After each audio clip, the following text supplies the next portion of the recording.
Hello, everyone. Welcome to another webinar from Data Platform Geeks. My name is Satya Ramesh. I will be the host for you for the next few minutes. And before we move into the actual webinar, a quick intro about who we are and what we do. Data Platform Geeks informally started back in 2004 in Calcutta with 7 people. You can see a picture there, Amit Bansal along with few people. It was informal small event. That time there was no Data Platform Geeks, there was no SQL Server Geeks. It was a small user group meeting. And then slowly our community work have grown. And then year 2010, we have started SQLServerGeeks.com. And after that, the annual summits was started in the year 2015. And then they were continued SQL Server Geeks Annual Summit 2015, 2016. And then the SQL Server Geeks community was rebranded as Data Platform Geeks community. Starting from year 2017, where dataplatformgeeks.com was born, we renamed our annual summit as Data Platform Summit. From there onwards, we have organized Data Platform Summit 2017, 18, 19, 20, and 21. So till 2019, all was in person. And then starting from 2020, because of the obvious reasons, it is virtual. And along with all these summits, we do organize a lot of free events in Microsoft Offices and a lot of free webinars and even virtual symposiums as well. All of the community work that we do is well documented in dataplatformgeeks.com. You can visit and you can learn more about us. And this is the picture that we really cherish. This was in the year 2019, where we have hosted more than 1,000 people in Data Platform Summit 2019, where the keynote was delivered by the Corporate Vice President of Azure Data, Gail Shepard. And we really cherish that. After that, everything was virtual. And from there, with 7 people to here, we have come to the places. Data Platform Geeks have gone to the places. And this is what we usually compare. Like 2004, there were 7 people. Now we have 1,65,000 people from 91 countries. So these are the few countries that come to Data Platform Summits as well and Data Platform Geeks events as well. This is the top 20 countries participation in the recently concluded Data Platform Summit 2021. And the good news is Data Platform Virtual Summit 2022 is announced. It is going to happen in this September and it is free for everyone. All of you can join. There is no fee for the regular summit that we do in the September, 19th to 23rd September, Data Platform Virtual Summit. And we have also announced pre-conference training classes. Pre-conference training classes are 8-hour classroom training, which will happen virtually, where a trainer will deliver the training for 8 hours on a specific topic. So these pre-cons will happen 1 week prior to the regular summit. And of course, these are paid. So these are the training classes that are listed here. Dave is doing class on Power BI and Synapse. Jason is doing on extended events. And our speaker Milos is doing a 8-hour class on Query Store Deep Dive. And we have Thomas doing something on Spark. And we have Marcus on Power BI. Nicola is doing something on Power BI performance. And another world-renowned speaker, Dejan Sarka, is doing something on advanced analytics with Transact SQL. And Dennis Torres is doing something on Azure Data Factory. And there are a couple of other training classes we have recently announced. You can go to the dataplatformvirtualsummit.com and you can find more about the recently announced classes. And here, a special note about a class that will be delivered by Milos in Data Platform Virtual Summit 2022 pre-cons, which is on Query Store Deep Dive. And for the audience who are attending today, there is a special discount. You can go ahead and register for Milos class using that discount to get 60% off on the regular pricing. And our pricing is already less, so it's a true value, and you also get recordings of the class. So you can book more than one class, you can attend 1 or 2, and the remaining classes which you could not attend, you will get the recordings of that particular class. That is what we call as true value. You get to attend live, interact with the speaker, and also take away the recordings of the class. And this year, Data Platform Virtual Summit is happening in multiple editions. There are 5 editions this year: ANZ edition, APAC edition, India edition, EMEA edition, and Americas edition. The full, you can register once and you can attend any of the edition irrespective of where you live in. You can attend all 5 days, no limitations. Just go to dataplatformvirtualsummit.com and register yourself. And this year, to increase our diversity efforts, we have bring in a lot of multilingual content. More than 30 sessions are being delivered in non-English. The languages include German, Portuguese, Spanish, Farsi, Chinese, Hebrew, etc., etc. There are 14 different languages other than English that are being covered in Data Platform Virtual Summit, just to increase our diversity efforts. And we have a special track on upcoming release of SQL Server, which is SQL Server 2022. The Microsoft product teams will be covering the exclusive stuff on SQL Server 2022. And as we always say, the content is king. Just go and register for Data Platform Virtual Summit, where you can find more than 200 sessions that will be delivered in the upcoming Data Platform Virtual Summit 2022. A lot of content across Azure Data Platform. You can also find out the technology coverage. And yes, the Knowledge Partner Program is on. If you wish to participate, if your company wish to participate, you want to showcase your technology, you want to showcase your products into the Data Platform Summit audience, yes, you can write to kp@dataplatformgeeks.com. And you all know about Data Platform Virtual Summit right now. Just go to dataplatformvirtualsummit.com, evaluate and register. So I just repeat again, Data Platform Virtual Summit regular summit is free for everyone, all to join, all to learn, and pre-cons are paid, and that also very, very less priced. You get 60% discount code just by attending this particular class, and bookings are open. And special thanks to Microsoft for supporting our community efforts, be it SQL Server Geeks, Data Platform Geeks, or else Data Platform Summit. We thank Microsoft specially. These are the channels that we are available. We are on YouTube, we are on Telegram, we're on Twitter, we're on LinkedIn. So any channel, you just search Data Platform Geeks or SQL Server Geeks or Data Platform Summit, you will find us and you can follow us for more updates. A quick housekeeping notes. You're already muted. Please use headphones or earphones for the best experience. And if you have any questions, please use Q&A panel to ask your questions. Please do not use the chat window to ask your questions. And all the questions will be answered towards the end of the session. If you face any audio/video issues, just try to rejoin the Zoom meeting. And please do not forget to give feedback at the end of this particular webinar. With this, friends, I would like to hand it over to Milos. Milos, up to you, over to you. We can share your screen and start with the webinar. Thank you. So I'll just share my screen. You see my screen now? Yes. Yes. Excellent. So officially, good afternoon, good evening, good morning, wherever you are. So, and welcome to the session, Why Query Store. I'm Milos, and this session is some kind of teaser or introduction to my workshop, Query Store Deep Dive.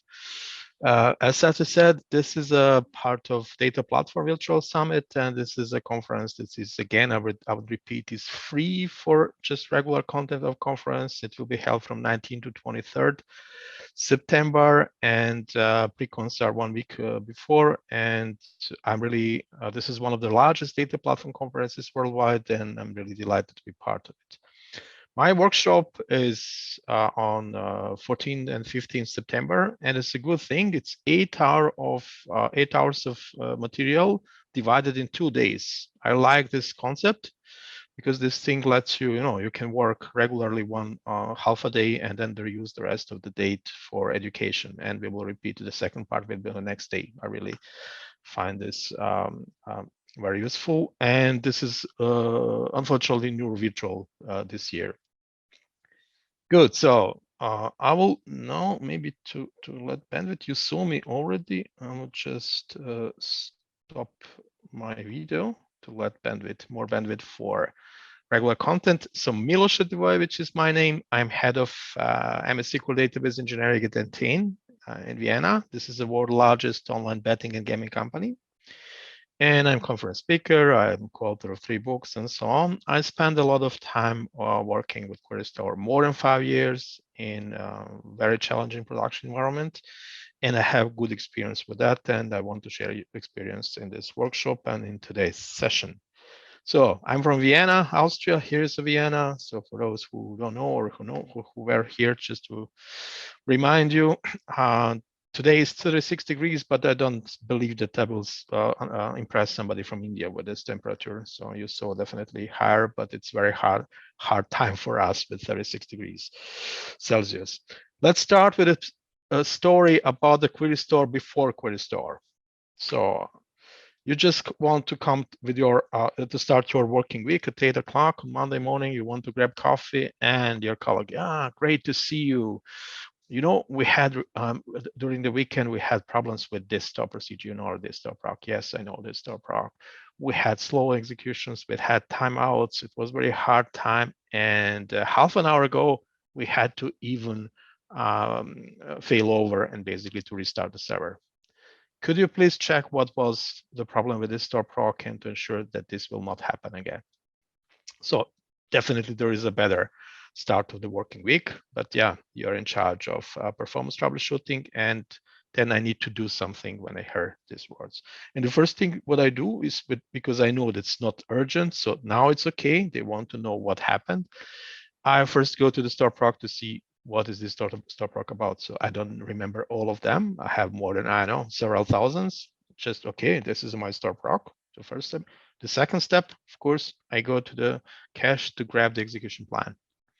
And I use this code. You can just query the cache, go to stop proc to see the plan, and I see the good plan. So nested loop based, but this is not a surprise. They told me now it's okay. It wasn't okay half an hour ago or during the weekend. And what I see now is exactly the plan, which is right now in cache. 10 seconds ago, maybe we had a different plan, but you see only the recent one in cache. You don't see the past. Then I go to the check statistics to check, and I don't know what's going on right now, what was the average execution time, what was the max time, and so on. But here I can see only things that are recorded since the last SQL Server restart. That happened half an hour ago. So they told me they need to restart the server a half an hour ago, and I see just a half an hour ago informations here, like mark stop, everything here seems to be fine because yeah, there are no claims. And in addition to this, I just checked the await stats on the server, and I see nothing on the server because everything is fine right now. So the problem is, of course, that all these things that you see in the server, in the cache, DMVs, performance counters, and all these things are showing, they show the thing what happens right now, or you have some cumulative information since the last SQL Server restart. If this restart happens, I know recently, you just see this part of the past partially, and you don't see the real past. You don't see previous plans. For each query, you can see only the latest execution plan. You won't see the past. You won't see the lost bad executions, and you can just speculate about this thing. And of course, speculation in the case of troubleshooting process is something where you're wasting your time, and it's a frustrating thing. And what I did before Query Store came, this is a story from 2014 and 15. I did these things, so all these things that I show you, grabbing execution plan, grabbing execution statistics, that means number of logical reads, average logical reads, count of executions, CPU time, and duration, and put in a user table, and do this regularly. I just put it in a stop proc and call the stop proc every 5 minutes. That means I just take snapshots of these things every 5 minutes, put in my table or tables, and even I was able to choose which stop proc to use, which is important, which is not important. So to do some kind of not to collect everything, and this thing did work. So what I did with that, this is just my table. I even did not compress this thing in the first version. Then after that, I compressed this because it just was a pure XML. And then I use this in Excel Power Pivot to whenever we did some big change, like big rollout or hardware change, configuration change, and so on, so that I can see what happens. This left side was the time, execution time, or CPU time before some change, and this blue line is after the change, and I can see clearly that that was some kind of either regression or we did some change. We just collect more data or something like that. And I use this for instant analysis. It was a poor version of Query Store because I could use this to do troubleshooting, and I had the old plan in case that we had a performance regressions, query plan regression. I could look at the old plan and then try with my query hands or doing rewriting query to push SQL Server to trick the optimizer to make this plan. Or if I don't have any chance to do this, I could even apply the latest thing is to apply plan guide because I have the older plan. That was my Query Store, and this is a story from 2014, 2015. And Query Store does this and much more than this. So Query Store is stores the history of queries, execution plans, execution statistics, like query duration, CPU, time, logical reads, memory, and all the statistic parameters, max, mean, average, standard deviation, and so on. So everything what you need to know about query execution. Query Store belongs to a database. This is a huge improvement. Everything what I showed at the beginning of this session was belong to the server. When server goes down, everything is lost. Here, when we had a failover, when we just turn off the server, shut down the server, this thing is stored in the database. It is persistent. Query Store is introduced for SQL Server 2016. It's enhanced a bit in 2017 and very small improvements in 2019. But again, in 2022, we have additional improvements, several of them. Query Store is available in all editions. There is a feature within calling automatic tuning, which is a part of Enterprise Edition. So feature itself is available in Standard Edition, but automatic tuning is only Enterprise Edition feature. By default, it's disabled in on-prem databases. It's enabled in SQL Azure. And this is still true. In 2022, it's still not, at least in CTP, it's still not enabled by default. That means Query Store is not okay for all databases, for all customers, for all workloads all over the world. So you have to be careful with this feature. This is one of the reasons why feature is not so widely used as it should be. And Query Store works only with user database. You cannot enable this for system database. Again, this is a simple Query Store architecture. When a query is compiled in a database where Query Store is enabled, Query Store checks whether it has the information for that query stored or not. If it's there, if it's not there, there is a single row for each compiled query in Query Store. You have 10,000 queries, you will have 10,000 rows in internal table for queries. It also checks whether an execution plan exists for that query. If not, it will create a single row in a plan store. This is an internal table holding all execution plans. You will have a single line for each plan. So single line for each query, single line for each plan. When the query goes to the execution engine, of course, Query Store doesn't store each execution. That would be too heavy to store each execution to have a single row. It rather stores an aggregate information representing all executions per defined interval. Default interval is 60 minutes. That means for each 60 minutes, for each plan, you have a single row by default there. You can have actually up to 3 rows. 1 row for successful executions, 1 row for unsuccessful, like timeouts, and 1 row for exceptions. So up to 3 rows per execution. And finally, from 2017, Query Store stores weights info. Due to compromise with data storage and performance, weights are not stored at weight types, but aggregated information like weight categories. So this is not the same granularity, and it's not so useful as you would have really weight type, but it's good for troubleshooting. You will get from query store at least the information. So whether it's is a problem with locking or with memory or with CPU, some kind of guidelines you will get from query store. So you cannot access directly to internal tables. What you can do is to access DMVs, catalog views. You have 8 catalog views and 7 system store procedures to deal with query store. And you have also configuration options. Here are typical. Okay, how to move this? Can I move this? So this thing seems to be here. I don't know how to do this. I will not touch it. Sorry for that. So this is our typical catalog views common catalog views that we use. We have a query text. We store query text in one view because we can have the same text in different queries. Then we have a query, we have a plan, we have a runtime stats. Here are execution parameters, and we have wait stats and something which define a lookup table for interval. How to enable query store? Query store, as I said, is disabled by default. To enable query store, you just go to the properties of the database in Management Studio, and you can see that query store tab is off. Just click to on, and you will basically get default parameters with query store, and you will enable. When you enable query store, you will see here in Management Studio on the left side, a new folder, query store.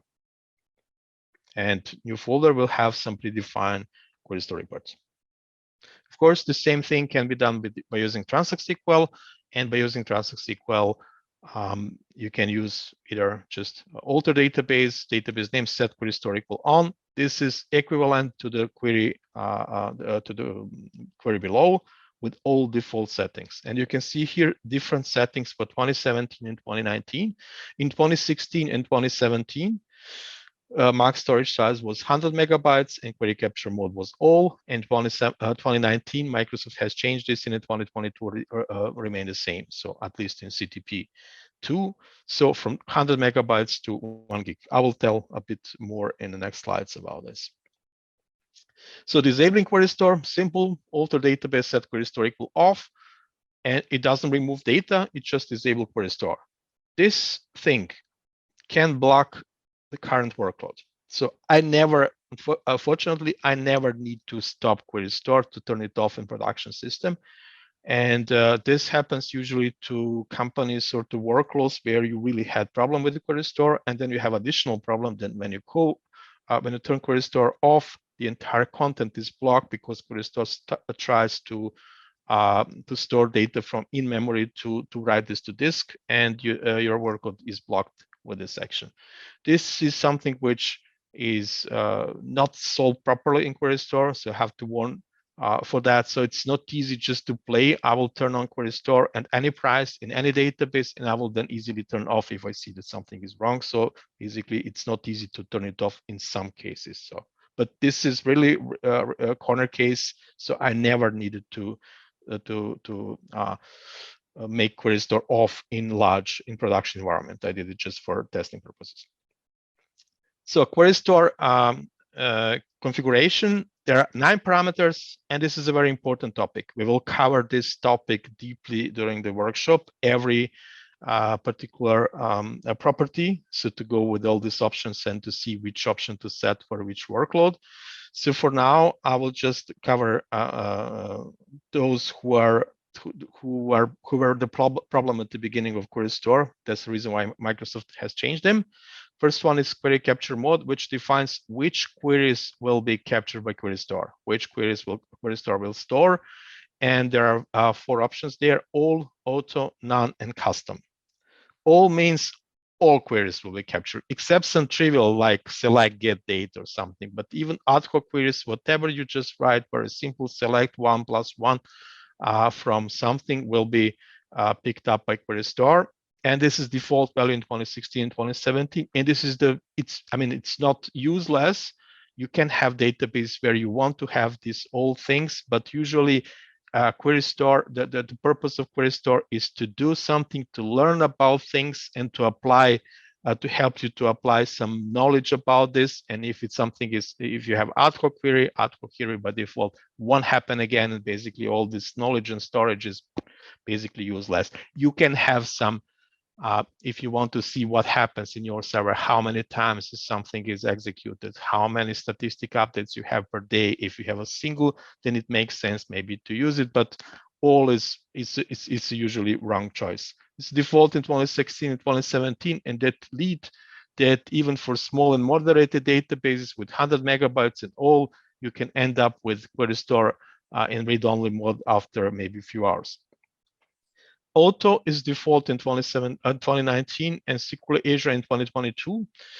That captures all relevant queries based on execution count and resource consumption. And Microsoft is not documented what does exactly mean. But generally, whatever is, when something is important, when query is a long-running query, when you call some query very frequently, this query will be for sure captured by Query Store.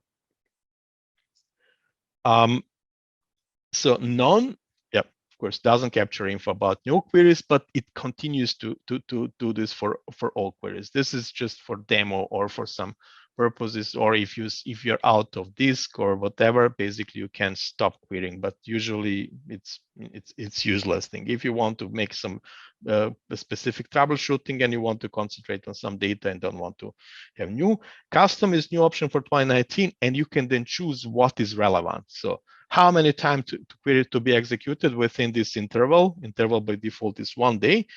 How many times to execute in order to see it in Query Store, how many total compile time you want to have, how many total CPU time, execution CPU time you want to see there. You want to have the intention of custom is to have less data in Query Store and concentrate to something which is relevant, but you can have only, you cannot choose I want this query and not that query. There is no way to get some queries out, but you can use these criteria like what is frequently called and what is the costly thing. This is a default in when you choose custom, when you go to SQL Server 2019, this will be default. So if you choose this option, if you just go to custom, this is default, what will be there. What I do in Query Store, what I do for the settings in all my database, I have either auto or custom. So I don't have all for that. So, and I would suggest to everybody to have auto or custom. So if auto, if you're fine with that, just custom if you really want to filter this out. But the best the best experience is just turn on the Query Store, go with auto, and see, then make some analysis, and then you can just use custom after that. The second is interval length in minutes. How long? So default is 60 minutes. That means within 60 minutes, I want to have one information that shows me information. One information that shows me query executions with this. It represents query executions with this time interval. Usually, this is okay thing. I play with this, and for some specific troubleshooting purpose, I had in one big database for some time 1 minute even. You cannot go less than 1 minute, and I did not have some big problems with that. So 60 minutes is okay. 30 minutes is also okay. And basically, this thing is has significantly affects the Query Store size. I will just show you some example. This is my production environment. So 86.6% of Query Store data is basically runtime stats, are just all these numbers. There's this is a huge table. There's 68 columns, I think, with all this, decimals, integers, and all this informations, dates, and for each plan. For every 60 minutes, if you just take default, so every 60 minutes, so 12 times, 24 lines per day for each plan, for each query, you will have a single row there. And after some time, you will have more, in case of workload, specific workload, and specific workload in my case are stop procedures. So if I use stop procedures, you don't have you can call stop procedure 150 times, and you have a still single query in Query Store, and most probably single plan or few plans maximally. So just an example about the numbers, why this initial Microsoft number of 100 megabytes was too low. If you have 500 different plans and you set default interval for 60 minutes, you have 7.2 megabytes per day. So just 500 plans you have in the system, and default interval 7.2 megabytes per day. If you have 3,000 different plans and you set interval to 30 minutes, it's already 68 megabytes per day. Initially, Microsoft started with 100 megabytes. So basically, you can see in this scenario, on the next day, you will be out of space. And the third is for a query that has a single plan, just one query, single plan, you set interval to 30 minutes. So in 90 days, for 3 months, you need 2.6 megabytes for a single query. And you can just use this to calculate what is the max size that you need for Query Store. So here, what I used 30 minutes or 60 minutes, depending on the database. This is a fine. If you go lower, if you go with 15 minutes, if you go with 5 minutes, of course, you will significantly increase Query Store size. And your Query Store should not be higher than 10 gig, just in exceptional cases. This is a Query Store size. I already mentioned it was 100 meg. Now it's 1 gig. And I would recommend you to start 1 gig and to go to 10 if you need more than 10 gig to think about this really, because if you have a huge Query Store like 50 gig or 100 gig, you will see different problems there when you try to reach to query data, because this thing internally doesn't have it's not completely optimized. There are a few columns having no indexes, and you cannot just apply some hints for that because this is internal tables. And if you just go for the 50 gig Query Store and try to get data in the last 7 days by using this default reports there, you will end up with timeouts. So basically, just try to keep it less than 10 gigs. Cleanup policy default is 30 days. If 30 days is okay for you, you can leave it. So I put it to 90 days because I want to see last 3 months of data within a Query Store. And you have 2 policies. If you have, if you reach 90% of your Query Store size, Query Store will start to remove data from it, older data, not frequently used data, to limit it back to 80%. And the second cleanup policy is to remove everything which is older than 30 days, but I increased this to 90 days. So what can you do with Query Store? You can identify query plan regressions. This is the main use case for Query Store, and Microsoft created Query Store for this. So identify query plan regressions. The second is to fix query plan regressions. You can identify them, and you can use Query Store by forcing a plan to fix this. And this is exactly the scenario where you want to upgrade to the new SQL Server version. And many companies upgrade to the latest SQL Server version just because somebody from management wants from them to update because of mainstream support. So if mainstream support ends up, then you have a different contract with Microsoft. You will not get the performance updates. You will get your security. So let's be on the safe side to go with that. But many companies do not change compat level for database. If you don't change compat level, then basically you more or less don't use new features, at least at the database level. But if you change compat level, what can happen? Some queries will regress, and this regression can be painful, and Query Store is answer for this. I will show you, I have a demo for that.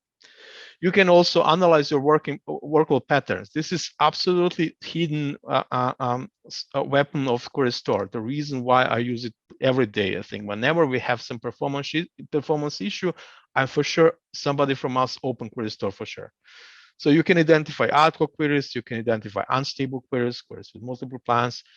You can identify most expensive queries. It's everything on the database level, everything is persistent. You can identify queries that ends up with exception. When somebody claims, yeah, we got timeouts, is this a database or network or application or something, then you call 50 people and 50 people check logs and so on.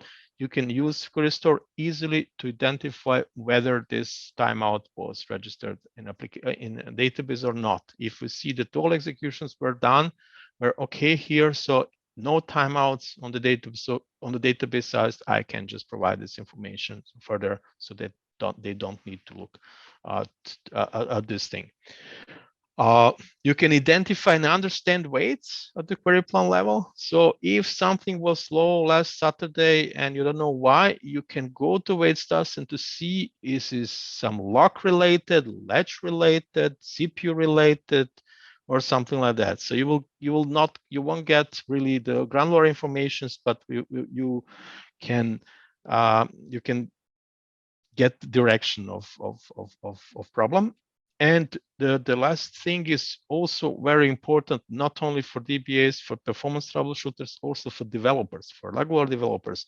You can learn a lot about your workload, how query execution changed over time. You can see exactly each store proc or query and how this thing changed over time, how it was last weekend, previous day, and you can see whenever you change something or even if you don't change something.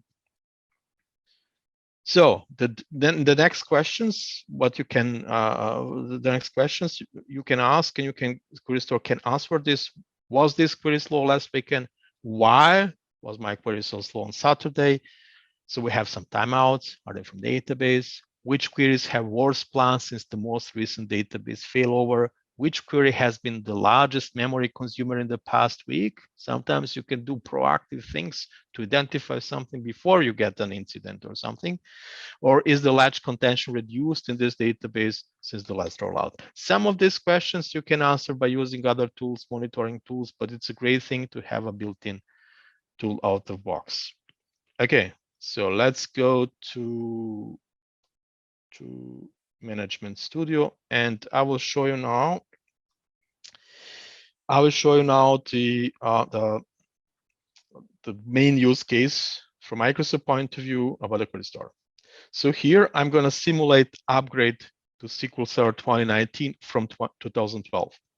Or actually, I have 2019 query store SQL Server. I will simulate this by using compatibility level. I will go to 110 compat level and then go to 120.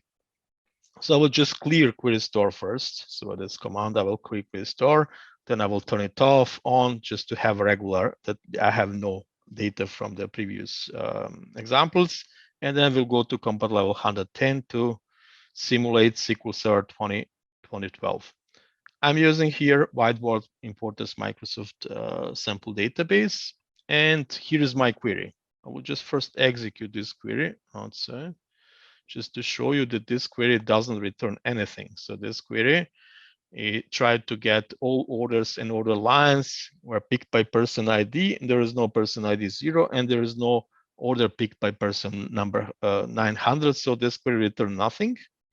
And when you look at the execution plan, this is a good execution plan, nested loops, basically. It's instantly executed. Now I will execute this 100 times. Before I execute this 100 times, I will just do this thing here in query option. I will go here in query options. So the last thing. So here I will click here. And to grid, then to grid. And choose this option, discard result after execution. So because I will execute this 100 times, I don't want to show 100 times this header that data set is empty. And in addition to this, I will just include this set no count so that I don't see this 0 records affected. Okay, now I will execute this, and you can see this was instant execution. So instantly executed 100 times, all fine. And now let's go to SQL Server 2019. You can go to 2017 too. You'll see the same thing. And then I execute again. It was fast, but it was not instantly executed. If somebody just was able to look at this, because both of them are quick, but it was not so quick as we had in SQL Server 2012. And I can go here now to query store.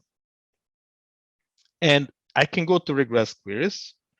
And when you go to regress queries, and this is the first thing you might think it's a bug. So this is a regression. It's a clean regression.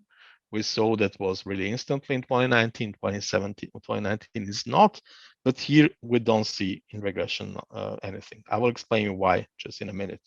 Let's go now to top resource consuming queries. And this is a my query. So I see here query number 1. So when you mouse over, you can see the query text. This is a my query, exactly this query. And what I can see here are 2 execution plans. This one was the execution plan I had before I started in SQL Server 2012, when I simulated SQL Server 2012. That was this nested loops, all fine. And you can see here, with mouse over on this bullet, you can see that we had average execution 0.13 milliseconds, that this query has been executed 92 times, and that max duration and so on. The second one, when you switch to SQL Server 2019, you see this plan, hash match join. So if you want to have performance regressions, go to the latest SQL Server. But it's fun. I really, it was not easy to find a query from small database, from Microsoft sample databases, which performs better in 2012 than 2019. Here is, I will explain you later why this query is so slow, why SQL Server has chosen a wrong plan in 2019, but at least I found one good to illustrate this thing. So this plan is compared to the previous one significantly slower. So we had 0.19, now we have 8.19 milliseconds. We have max duration 28 milliseconds and so on. And you can see clearly that this is a performance progression. And what we can do here, so I can first I can identify this as a regression. So old plan, I see 2 plans in my previous, when I started the session with this going to execute to query cache, I could not see the old plan. Here I see both of them, and I see query executions for this, I query for that, and I can see clearly that this plan is better for my query. And what I can do, I can even fix it. And this is a basically great thing. I can use this SQL Server. Please force this plan without touching the code. I will be asked, do I want, I'm sure to do this. I'm sure I want to do this. I will go back now to my query here and execute this query again. And you see here that this query is executed instantly. And what happens here is a third plan. I will now just go to this configure button on the right side, just to choose the last 5 minutes to change the scale so that this will be then easier to follow. I'll choose last 5 minutes. And now I will switch to this view. So here is the query view. I will click to this just to see only this query. And sorry, I need to repeat this again. So to go to last 5 minutes. So what happens when I just tell SQL Server, please use this plan? SQL Server doesn't reuse this plan. So SQL Server will create a new plan. This is a completely new plan, plan number 3. You see here, 1, 2, 3. It was the old plan, 2012. This is the new plan, 2019. And this is again, new plan, 2019, but with the shape of the old plan. What you tell with this to SQL Server, you tell just create this with the shape of the old plan. So just use this nested loops, whatever, but this is not exactly the same plan. When you go here and see estimated execution, number of executions 269, but when you go to the original one, this is just 1. So it creates a new plan, but with a shape.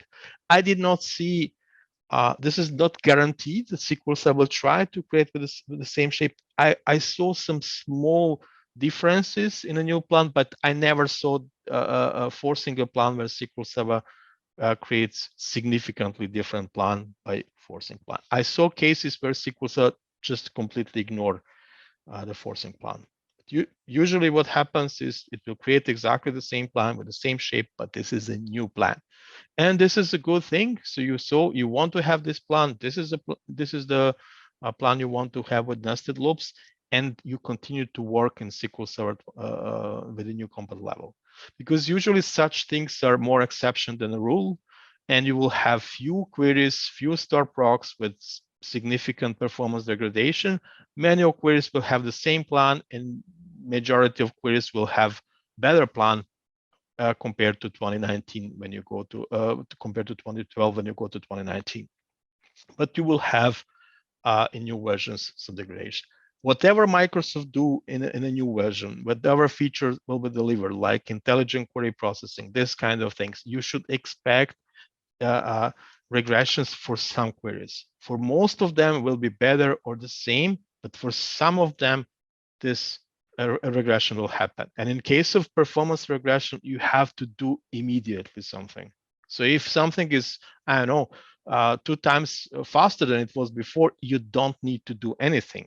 You can just enjoy this. You can say, it was a good decision to upgrade and all these things. Nobody will call you to say, you're great, you are DBA or a performance troubleshooter or developer. Yeah, you did great job. Now it's 2 times faster, but they will call you if it's 2 times slower. And then in case of slower thing, QueryStore can help you to identify this thing and to fix this. This is a huge responsibility.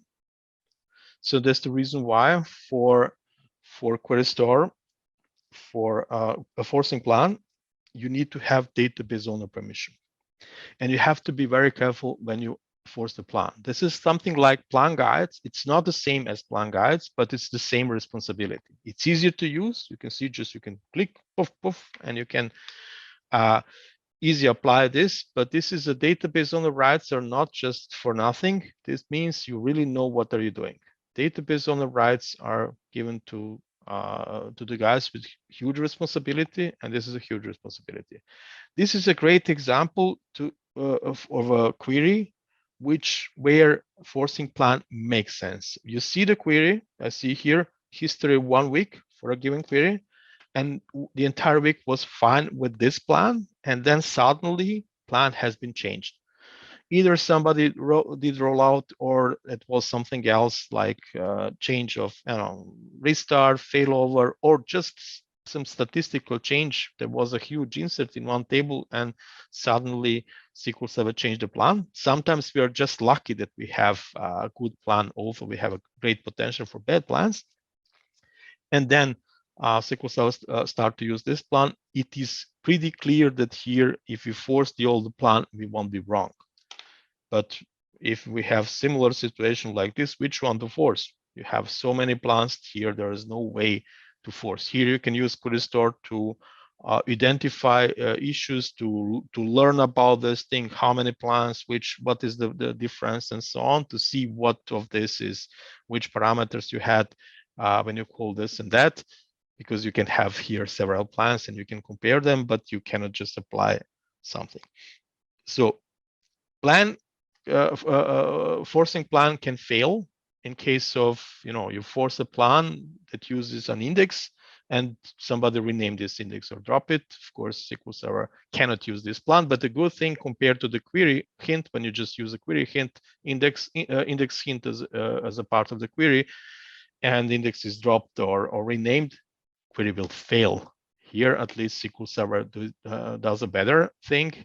It will try to create a plan with this plan shaped, and it will say, okay, failure, but it will create another plan. It will just create a plan as it would create without an index.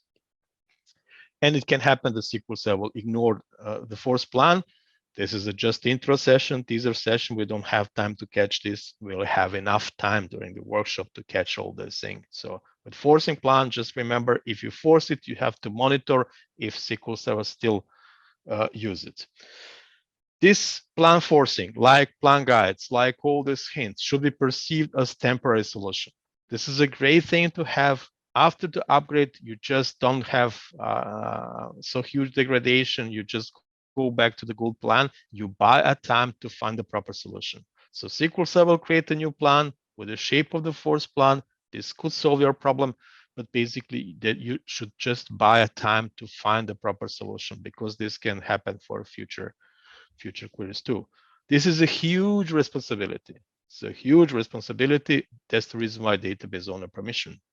So this is not always a good idea, as all these things when you have a huge responsibility. So it's not always a good idea to use nested loop hints. To use a loop hint sometimes can save your life, sometimes can bring server down.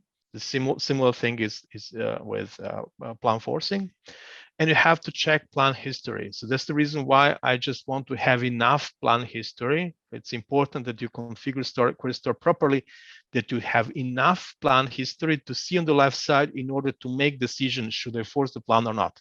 Because usually you will use this solution when you're under pressure. And when you're under pressure, you don't need to, you need to have big confidence in something. You need to make decisions quickly.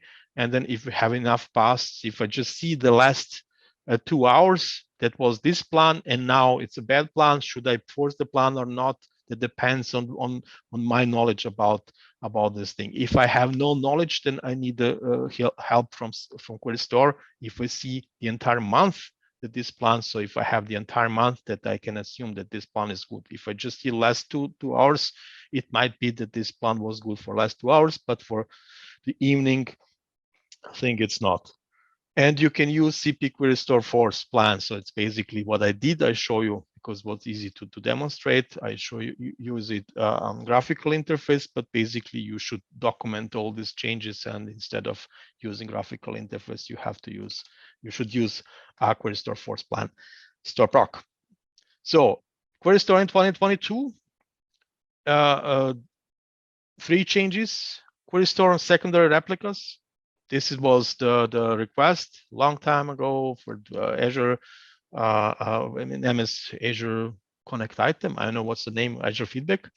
Now, if you have queries on secondary replica, Query Store doesn't catch them. So in 2022, this thing works finally.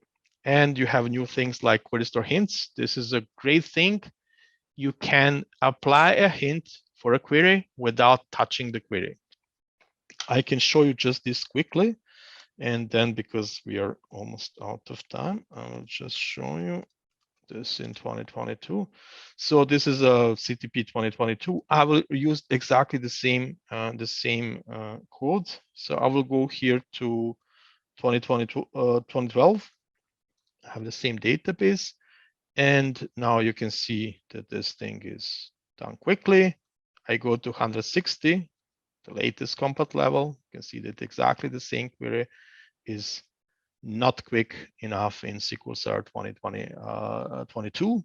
But what I can do here, I can use let me just copy paste some code. So I can use this hint. So I will just show you, copy paste here. So you can use the feature query store set hint. So I will take query ID 1 and apply a hint. And this hint will tell SQL Server, interpret this query. When you create a plan for this query, just use the rules that we had in SQL Server 2012. So this is a compat level, as it would be compat level just for this particular query. And I can run this outside of, okay, so I need to go here, sorry, first to find the query ID. This is query ID number 2. So I did not look at this first, sorry for that. And now I have applied a hint for this. I did not touch the query. I did not force the plan. And I will go now to execute this query again. And you can see instant executions right now, even I did not touch the query. This is a feature in 2012. It's a good thing in case that where you don't have rights to touch or don't have the code, or if this code is somewhere in the application and you need to redeploy the application, the risk that something may be wrong, to get some new data, new files that you should not be there, to align with developers, to do all these things. And when something happens like this, during the peak hours on pressure, so you have a weapon from Query Store, you can apply this without touching the code, and this thing will work. It's a really great feature. Or in cases where you have so many, when you distribute the same code in different database, you can just attach this and change as a hotfix without touching the code. So this is a Query Store hints. And there is query store is also used in the PSP optimization. It's not required there, but it is used to cover this thing. It's still on. It's not on by default, not yet. It was announced, I think, or I was wrong. It was announced, what I heard in public summit, but in CTPs not yet on by default. At least in tests that I did, it's still off. Automatic tuning. Sorry, I will go just this fast because it was told at the beginning that all questions will be answered after that. So automatic tuning is very ambitious feature for SQL Server, and it really continuously monitors, analyzes, and learns about the workload. This is tried to attempt to apply machine learning in performance improvement, in performance troubleshooting. It will learn about the issues, it will see what's wrong, and then try to fix this. And this thing uses a query store. It's on the top of a query store, and this is an enterprise feature. So if you have standard edition, you won't see this feature there.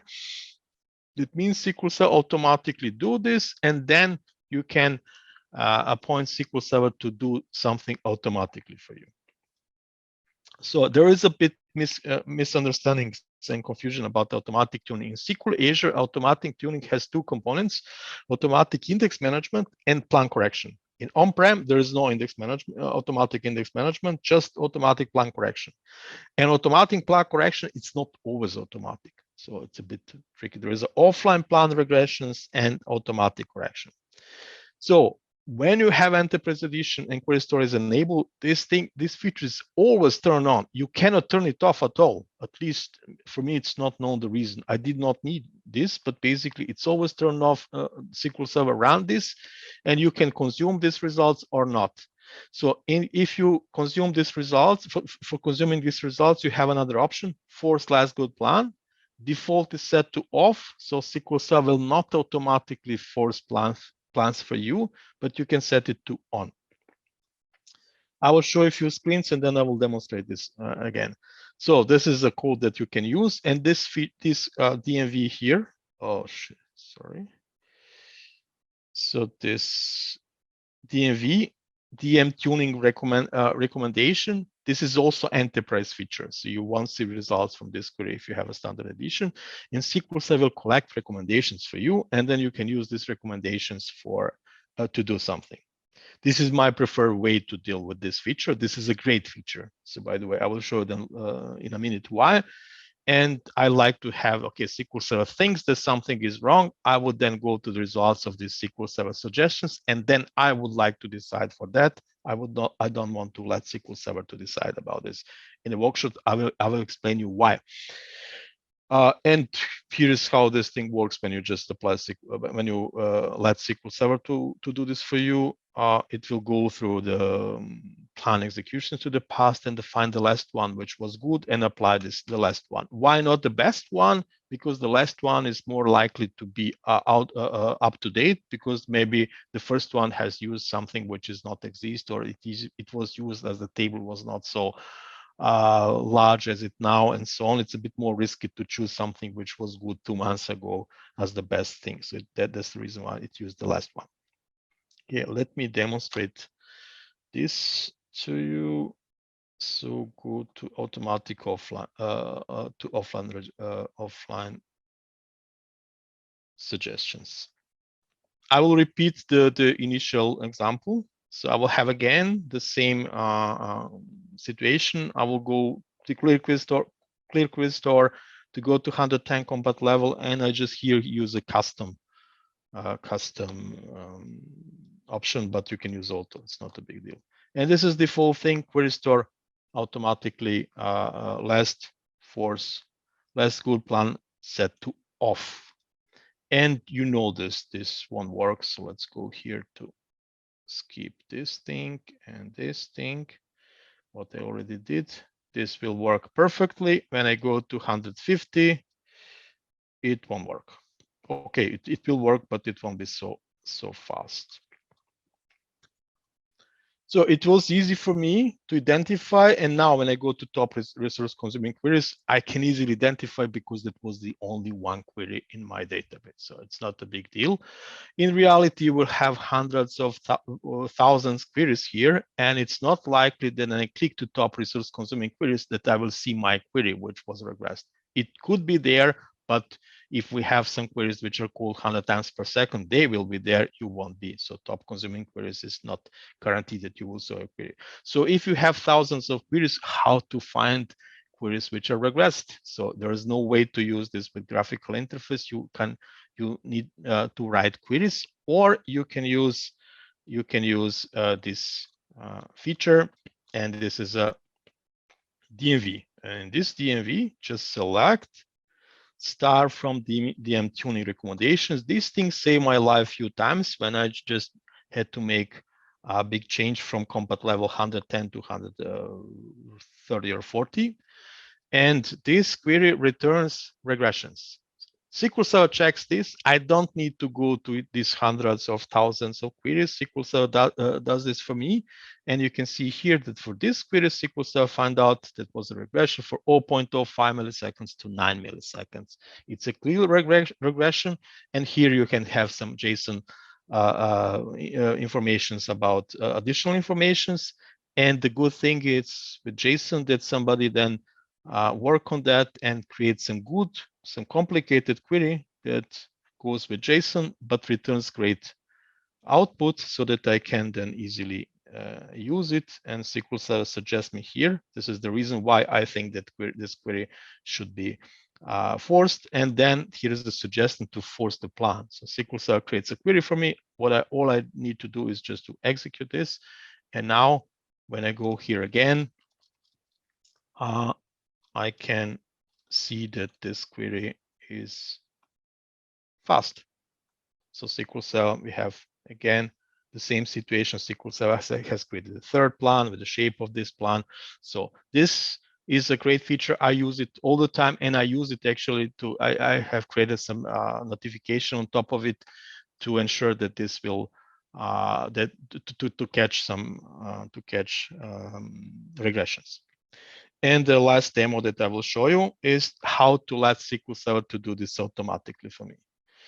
So I will just demonstrate one thing. So here we go again with the same demo. And now I have this turned on. So no cheating, turn on. I will go again to discard results and to set no countdown. And look at now, so here. I had to execute this query 1,500 times in order to see query store to do this automatically. So I will explain in the query store in the workshop why I don't trust to all this, in which cases I don't trust automatic tuning, and in which cases I would suggest you to use automatic tuning. So this is not black-white thing. And then let's go to 150. And let's go again to this. And what SQL Server does, ta-da, SQL Server has forced automatically this plan. I even did not need to use this select and go to do exec to apply fix manually. SQL Server does this automatically. That was a clear case where SQL Server did it, but if I would execute, for instance, this query only 1,000 times and not 1,500 times, it won't work and so on. Thing is not completely documented. When something is not documented exactly, I cannot trust this thing to let it run to all my servers.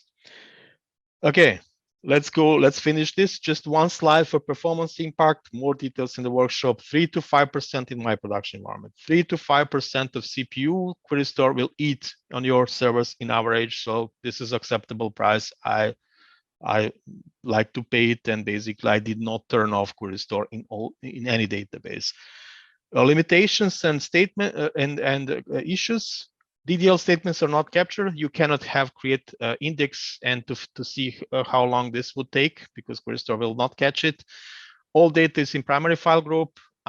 Tracing is possible just for queries on query ID level. If you need to track the entire store procedure, you need to write queries for that. In case of memory optimized tables, there are some issues, more issues I will explain you in the workshop. There is one thing which is here that was in 2019 as a wish from developers. Now in 2022 it has been implemented. This is a query store on secondary replica. The last is loading and shutdown. You can have issues in SQL Server 2016 and 2017 with query store because this thing is loaded and shut it down synchronously. When you load it, turn server on, query store needs to move data from this to memory or query store data or a part of query store data. You need to wait until this is synchronized. Your workload needs to wait, and when you shut down or do failover, you're anyway in trouble. Query store needs first to write data from memory to disk, and your workload needs to wait. Both these things, for both, we have a separated trace flags, 7752 and 7745, respectively. If you put it so query store will work in these two scenarios asynchronously, it means will not block your workload, but in case of shutdown, you will lose a bit data from query store, which is usually not a big deal compared what you can lose if you block your workload. And this 7745 doesn't work if you just want to turn query store off. So if you really are in trouble and you need to turn it off, you could still be in trouble. I did not check this in 2022. The last slide, query store is an excellent performance troubleshooting tool. It's easy to use and allows you to quickly identify and fix plan regressions. It reduces risks of upgrades, changes, rollout changes, big rollouts, configuration changes, hardware changes. You can learn a lot about your workload by using query store, not only as DBA, but also as developer. So sometimes developers just write a code, check in, and don't care about this code. They are not familiar with their store procs. You can use query store really to see how these things change over time. And you can even use automatic feature for that. If you already didn't, you should start learning query store. There are features there are Microsoft features that where Microsoft just stop working on them after in the next release. I don't want to name them right now, but basically many of them. Query store is not such feature. So Microsoft has big plans with it. It's already some features are already implemented to top query store in 2022. Many of them are announced, and they will continue this thing. So, if you want to use or understand these features, you need to query store. You need to know about query store. So it makes sense to have it. So I'm done with my presentation, and now I'm ready for questions. Yeah, thank you, Milos, for the wonderful presentation. Before you take Q&A, I just share the screen. Yeah. So I request all the attendees to provide your feedback. So the link is given in the chat window. There is a LinkedIn post. So please provide your feedback. You can also tag Milos in the LinkedIn. So it is really valuable. So any speaker after a session, the most important thing is the feedback. So we do good, bad, ugly, whatever, please feel free to put up in LinkedIn. Please, especially if something was not good enough, please describe this. This is a great help for speakers and for conference organizers. Whenever with each feedback, we will be better next time for sure. So yes, absolutely, Milos. And so again, just a small reminder, there is a discount code, especially for the webinar attendees, 60 still it. So Milos is going to do a 8-hour classroom training, virtual classroom training on query store deep dive. So Milos, you can just speak a little more about what you're going to cover during the 8 hours training that you're going to do in September. Yeah, sure. So I will start with the introduction to query store with this architecture, and we will spend some time. This is the boring part, but absolutely necessary to configure query store properly. I will show you several examples when you don't do this, how this can end up. And then after this configuration, we will switch to use cases. One of them you saw, but by using upgrade, I will show additionals. I will show a parameter sniffing issue. I will show you how queries cases where query store cannot help you to fix this, but can help you to identify. So several use cases, really pure, code, go query store, use it. We will query internal tables and so on. And we will talk about forcing plans in more details when forcing doesn't work. and when SQL Server ignores forcing plan. There are such cases, and they are not so rare. And I've faced some issues, and there was some really esoteric issues that I faced in my career, and I will show you this too. And then we will cover automatic tuning in more details. We will just do some automatic tuning, and when it's a good idea and when not, with again with a lot of demos. I will cover 2022. I will cover these 3 features. We will just demonstrate that this thing will work on readable secondary, but more time I will spend with query store hints and parameter PSP optimization, how query store can help you and what you need to change if you use already query store. This is not only for people who did not use query store. So there's this workshop is also for people who use query store, but you need to know more and so on. And finally, we will go to common issues and limitations and how to overcome them. Yeah, so a lot of things are going to be covered, friends. So if you wish to book, use that 60% discount code. And small reminder, the price is going to be increased from August 1st onwards. And thank you, everyone. Thank you for joining, and keep your questions coming in. Milos will be there for 1 or 2 minutes to answer your questions. And there is one question, Milos, in the Q&A panel. Hello, Milos. Do the DBAs need to grant read access to access the query store? That's the question from Raghunathan.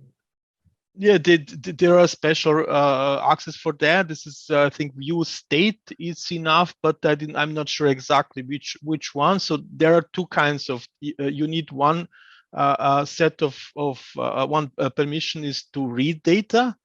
And if you want to force plan, you need to have database owner rights. So there is that was a request to have some kind of permission just for that to force the plan. So without having database owner rights, but this is still not there. So for this you would need, but it's used. I think view state would be enough, but I'm not completely sure for that. I recommend DBAs to involve developers generally in troubleshooting. So if you have enough people to do troubleshooting, which is very rare the case, I mean, all DBAs or I don't know, the database developers, then yes. If not, I would like to involve developers in this.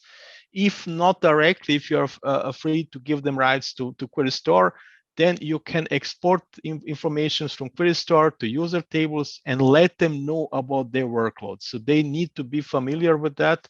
And my developers learned a lot and some very surprising things where they saw, oh, this is not the case, but then they saw clearly from query store how these things behaves over time. So they can learn a lot about their workload from query store. So I would encourage you to give them rights. Yes. So friends, if you have no questions, then we will hang up for today. So if you have any questions, please use Q&A panel, and we wait for just a few more seconds just to see any more questions coming in. I'll just wait for another minute. If not, you can add me LinkedIn or reach me later and ask this. You can also ask the questions in the same LinkedIn post that was given there. Sure. Feedback link that I gave. Okay. If not, then thank you very much to having me here today, and it was a great pleasure. And take care and have a nice day.